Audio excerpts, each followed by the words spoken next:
5 September शिक्षक दिनी शांतीलाल मुथा फाउंडेशनतर्फे भारतीय जैन संघटना जिल्हा महिला विभाग सोलापूरतर्फे शिक्षक दिनानिमित्त शहा कोठारी हायस्कूलमधील मुख्याध्यापक रमेश यादवाड आणि सुधीर दुर्गे, योगिता भांदुर्गे, प्रिया उपाध्ये, सिद्धाराम बिडवे, सुजाता माणिकशेटे या आदर्श शिक्षकांचा शाल आणि श्रीफळ देऊन तसेच पुष्पहार घालून राज्याध्यक्ष केतन शहा आणि प्रवीणा सोळंकी यांच्या हस्ते सत्कार करण्यात आला।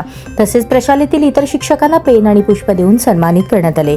यावेळेस केतनभाई यांनी राज्य व देशभरात चाललेल्या BJSच्या कार्यांचा आढावा सांगितला। राज्य सचिवा संतोष भाभी बंब यांनी शाळेला मिळालेल्या पुरस्काराबद्दल अभिनंदन केले।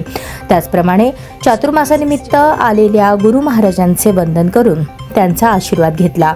त्यांनी सर्वांना मांगलिक दिले। या कार्यक्रमासाठी राज्य अध्यक्ष आदरणीय केतन शहा, राज्य सचिव संतोष बंब, जिल्हा अध्यक्ष प्रवीण सोलंकी, सचिवा निर्मला मेहता, शहराध्यक्ष कल्पना भन्साळी, शुभांगी पुजारी, माधुरी आवटे, सुजाता उत्सुर्गे उपस्थित होते।